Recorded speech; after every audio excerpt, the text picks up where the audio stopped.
and welcome back to my channel. As you can see from the title of the video, I am going to be doing a VR today to Casper at Boy Diviner. He did a video about a month ago now, I think, called Tarot Firsts, and I really enjoyed it. I really enjoyed the concept, and he had a whole list of firsts that he did, and I had decks that fit into all of them, so I decided to pretty much keep that list and add maybe one or two of my own. And I thought it might be a bit of fun to do that today. So I'm going to jump right into it and start with my first deck. I think I've talked about this on my channel before. I'm sure there's a very old video where I talk about this. But it was the Tarot Kit by Jonathan D, which I don't own anymore. I might try and put some pictures up here for you to see. If I have the time and the ability. But it was one of these decks. They were selling it in the Works, which is a very cheap like book and stationery type shop in the UK for those who aren't in the know. And I must have been, I was a teenager. I must have been like 12 or 13, and it was this little purple box which came with a little purple book and a deck, and the book was crap. The book was not very good. That's not fair. The book was fine. It just wasn't useful for me at all. And I didn't like the deck. I didn't like the artwork. I couldn't work with it. I didn't really know what I was doing with it. And it didn't really inspire me to want to do more. So I didn't then pick up another tarot deck until I was like 18. Because I'd had this deck and I just didn't love it. I did have some great experiences with it, saying that. I did have like an experience with a friend where we just got it out and we just turned cards over and we just pretended to read for each other and just talked about whatever came up when we looked at the card, which now in hindsight I realise is like proper intuitive reading, which was really easy as a teenager because you don't have any of those mental blocks that I think a lot of us have when we first try and intuitively read as adults. But overall, didn't love the deck, didn't keep the deck, moved that on. I don't know what happened to it. It could even have gone in the bin. I don't know. My parents might have cleaned it out when I moved out.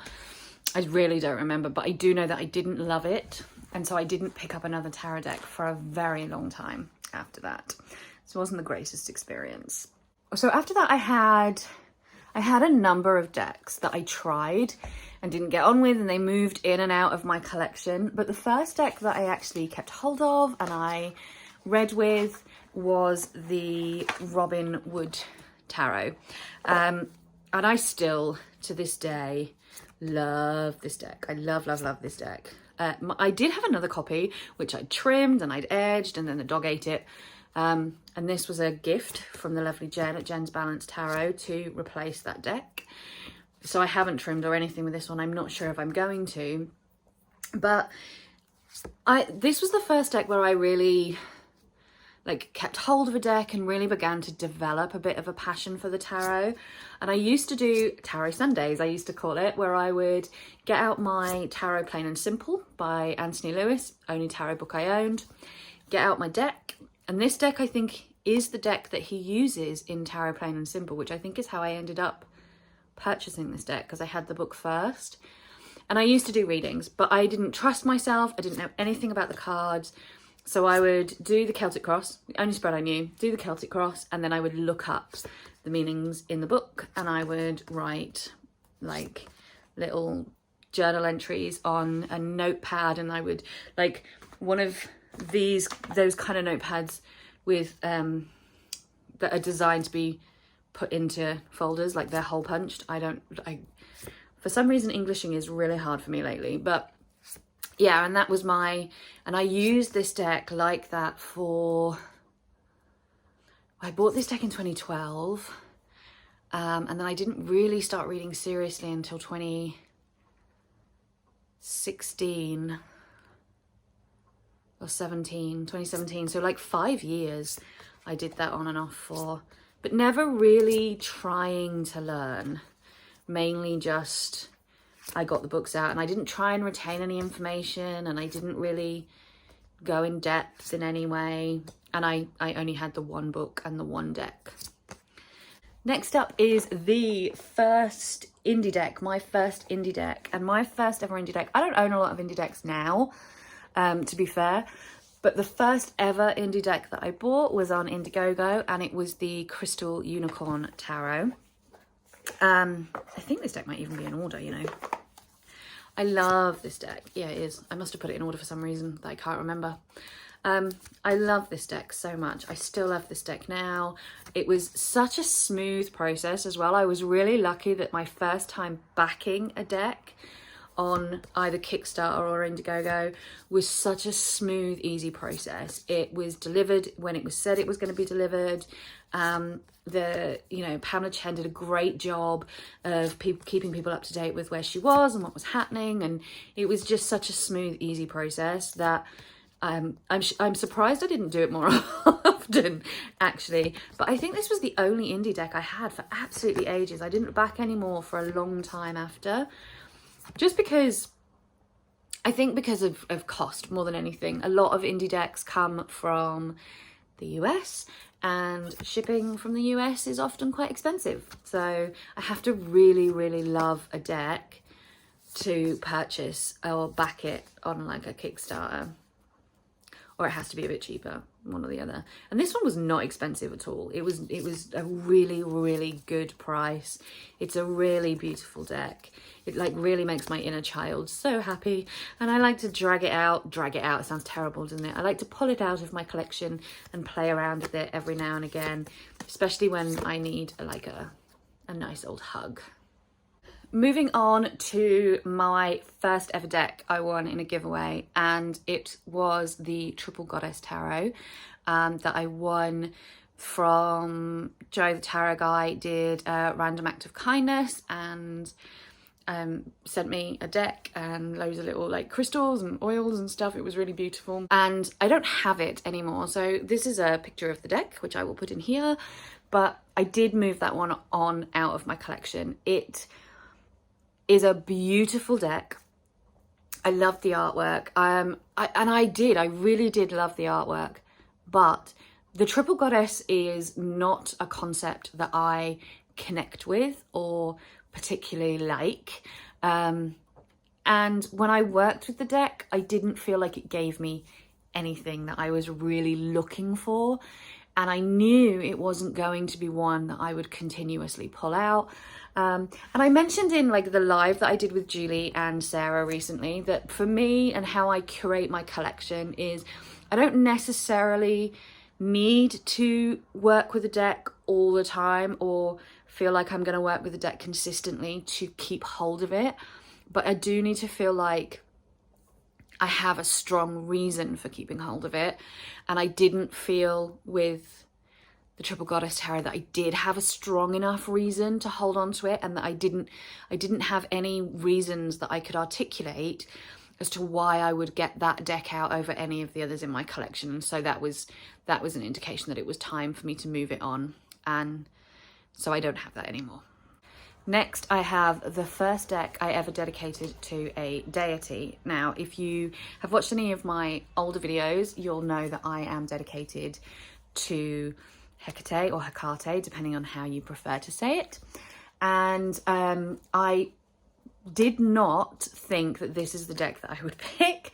I didn't pick a deck at all. I actually sat at my altar and I asked Hecate what deck she would like to be dedicated to her solely.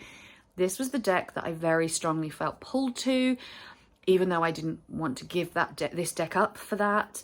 And now it's exclusively on my altar and I use it exclusively to communicate and get messages from her. And that is the Bonefire Tarot. I did a very gushy walkthrough of this deck a long time ago. And it's funny because, again, I was talking in the live that we did recently, which I'll post in the cards or something somewhere, because I think there's a couple of times where I might even mention it, because there are things that we talked about that I know are connected to some of the decks that I'm going to talk about today. But I mentioned that I don't like cards that are necessarily too bright or too busy, or there's too much to pay attention to. And yet this deck is all of those things. And I love it. But it's got a real, like, really works when it comes to communicating with Hecate and the type of goddess that she is, the type of relationship that I have with her, and you know, it just works perfectly. It's just exactly the right kind of deck. And so yes, this deck sits on my altar and is exclusively used to communicate with her. I don't use it for any other types of readings. Next up, first deck with cardstock that I really hated. Like, I'm not really, when it comes to cardstock, it's not really a big deal for me. I'm pretty easygoing about cardstock. There is cardstock I prefer. Like, I know a lot of people hate Llewellyn's cardstock. I actually really like it. It doesn't bother me. And then there is, I know there's also a trend of cardstock getting thicker and thicker and thicker lately, and that's not really working for people either, which I get because I'm really arthritic. So shuffling really solid, stiff decks is really hard for me. But in general, cardstock is not something that I factor into my decision making when it comes to picking a deck, because it's not like top of my list of priorities in what I need from a deck. Having said that, there is cardstock. There are decks with cardstock that I love, like the Tildwick Tarot is, I'm discovering, has cardstock that I really, really love. The first deck that I got where I really, really felt like cardstock was gonna be a problem for me was the Modern Witch Tarot. I forgot what it was called. Could you tell? I absolutely, like, just my brain just crapped out then and I forgot what it was called. I love this deck, right? I just want to put that out there straight away. I love this deck. I've made no secret of the fact that I am not a fan of Pixie's artwork, but I love and appreciate the system that is the RWS, and I love and appreciate the fact that her artwork has become iconic in that way, and is, you know, the symbology in it and all that kind of stuff. And I really wanted a deck that was RWS, like was an RWS clone, but felt more like the world that I actually live in. And this deck really does that for me. So I love this deck. And I love working with this deck. I love reading this deck. And I've used this deck as part of my coaching program as well, because I think it reads beautifully and people can pick so much up from it in the exercises that we do with it. But I hate the cardstock. Like, I hate it. It's like really plasticky and stiff. The deck it makes the deck huge, like really huge. And it's really hard for me to shuffle. It slips up, it's really slippy, so it slides about all over the place. It's cardstock that I do not love, but I love everything else about this deck. So I would never, like, I would never pass up a deck or pass on a deck because of its cardstock, because it's, like I say, it's not a priority for me in my decision making with decks. But I just don't love it. I just don't love the Modern Witch cardstock at all, which is a shame. So this next one I added in myself because I wanted an excuse to show this deck. So this is the first deck that I was involved in creating, and that is obviously the Bangtan Tarot that I made with Julie at Peekaboo Rose and Sarah at Sunset Bow Tarot. If you haven't seen this and you're interested, Sarah does a wonderful walkthrough of this deck, and we also did a video, pre-recorded video, where we kind of roundtabled about our process and what was involved and why we did it, and just kind of chatted about it in self-indulgently for half an hour or whatever it was. And I mainly just wanted an excuse to include this deck in the video because I cannot get enough of it, and I cannot get enough of showing it to the world, which is a bit shitty of me because it's not available to buy. So, like, apologies for that if there's anybody who's watching it going, but I really want this deck. I should probably stop showing it for that very reason. But yeah, I'm never ever going to stop talking about or showing this deck. I swear to God, this is my favourite Three of Swords cards, try saying that when you've had a few, ever. Like, ever. This is one of this card just, like, I feel so much when I see this card. It breaks me. It breaks me. And I love this deck so much. I love this deck so much. And I just, like I say, it was one of the my first that I added in myself, so I had an excuse to show it off. So next up I have, I've called it the first deck that made me feel like I could actually do this. And that was the Everyday Witch. So I'd read with the Robin Wood for ages and I'd really got on with it, but as I said, it was very much like a sit down, get the book out, the one tarot book that I owned, and blah blah blah, the book that's now falling apart. And then my friend bought this deck and she brought it along to a pagan gathering, like we did a monthly moot, we call them, which was like just a social event, and she brought it along for a bit of a show and tell. And I was like, wow, I really like this. I really like these images. I think I might get a copy of that. And then I got it and I started like really connecting with the artwork and began making connections between the meaning of the card and the artwork, and began reading more and more unassisted and learning more about the cards and really delving in a way that I'd never done before. And it was the first time I really started to think, do you know what? I could actually read tarot. I could study tarot. I could read tarot. This could be something that I could do, and I could do unassisted and do well. And then, you know, and this is, and I think that's why this deck will always have like a soft spot in my heart, because, is that even good English? I don't know. I genuinely don't know. But anyway, yes, this was the first deck where I really felt inspired, and I really started to fall in love with tarot in a way that I hadn't done before. So yeah, I love this deck. So next up we have my first Pip Deck, and it is the Fairy Tarot by Lo Scarabeo. I can't remember who the actual artist is. So mine is trimmed and edged, and I love this deck. And I love that it has imagery on the Pip cards, but the imagery isn't connected to the meaning of the cards. So it is actually a Pip deck, but there's just something else to look at to make it pretty. There is a real contrast in this deck between the majors and the minors. There's a real contrast as well between the minors and the court cards. But I really love this deck, and I'm not normally one for Pip decks, I have to admit. I don't mind them, but I have a few now, but they're very rarely what I reach for. You know, I'm normally I like imagery in my minors. I like something to get my teeth into and something to really pull out visually.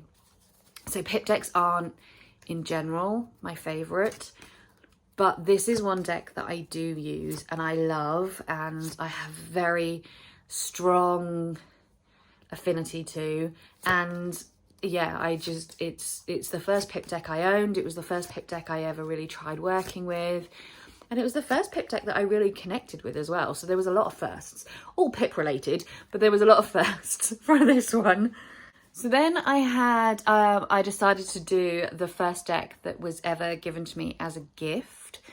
I think, I don't know about you, but I think when people start gifting you something that is within your realm of interest, that's when you know that it's gone from like a passing interest to a genuine hobby. Or because I do think of tarot as a hobby. I know some people don't, but tarot is my hobby. And when people start buying you decks for birthdays and Christmases and just becauses, which is what this deck was, then you kind of know that it's gone from that, like, in my sphere of interest out here somewhere, to a genuine hobby that people know that I'm passionate about and have a real interest in, to the point where they're actually starting to buy me things. And then I'm waffling, I'm totally waffling. But the first deck that was ever gifted to me was the Joy de Vivre. by Paulina Cassidy, and I adore this deck. I adore this deck. And it was gifted to me by a very dear friend who passed away from cancer not long after she gave me the deck. So it's got a huge amount of sentimental value to it as well. But it was really sweet because we were having a conversation about Paulina Cassidy, and we were talking about this deck and the Paulina Tarot, I think, whatever the other one is called, I can't remember. And I was trying to decide which one I would buy because I didn't want to buy both because they felt similar enough that I didn't think it was necessarily worth my while spending money on having both. And I was a bit back and forth and I didn't really know what to do. And the next time I saw my friend, she rocked up with this deck and she was like, now you don't have to decide because you've got one, so you'll only be buying one. And I didn't actually end up buying the other one. But it was like, it was the first time somebody had gifted me a tarot deck and it felt significant. It just felt really significant. So I wanted to share it in this video. So there you go. Now I have. And last but not least, I have my first animal deck, or I guess this comes under two things. So this was my first animal deck, but also the first deck that I owned that didn't have any like humanoid figures in it. So I had the fairy tarot, which doesn't have humans in it, but it has like humanized figures in it. Like the fairies still look like people, right? So this was the first one that had no people looking people in it. And also my first animal deck, although I talked about this in our live yesterday, that for some reason I don't necessarily view this as an animal deck, even though it is. And that is Tarot of the Magical Forest. So I did talk a little bit about why I love this deck yesterday. I say yesterday, you might not be watching this the day after we did the live, and I'm probably not going to post it the day after we did the live. So I should stop saying yesterday and just say in the live that I did recently. I love this deck. I just really love this deck, right? And it's like, there's so much about this deck that I shouldn't like. Like it is animals. The animals are in clothes and they're anthropomorphized. So they're doing things that generally you wouldn't expect animals to do. But they have these big buggy eyes. So they're cute, but the big buggy eyes give them like this really creepy feel. So you have the cute and creepy thing going on, which is my jam. If you've been here for a hot second, you'll know it is my jam. I love the colouring. I love the simplicity of this deck. I love that it's so RWS. I mean, it's basically an RWS clone, but with animals, basically. It's, you know, it's so RWS that none of these cards have titles on because they have been removed. They did come with titles on, but they've been removed. And I can still tell you which card is which, you know, just by looking at it. So yeah, and it's not now the only animal deck that I have in my collection, but it was definitely the first animal deck that I had in my collection and the first deck that didn't have any people in it at all. So those are my firsts. There were probably more I could have done. When I was looking at my collection, I was like, oh, I could turn that into a first and I could turn that into a first, but that would have just got ridiculous. I think 11 decks and 11 firsts is more than enough for anybody to sit through. I hope you enjoyed this. I will be back very shortly, hopefully. I have another couple of VRs that I really want to do, and I will be back to give you an update on my July and how my July went, and talk about the decks that I used in July and how I felt about it. So keep an eye out for that if you're interested. And I will see you all very, very shortly. Take care, everyone. Bye-bye.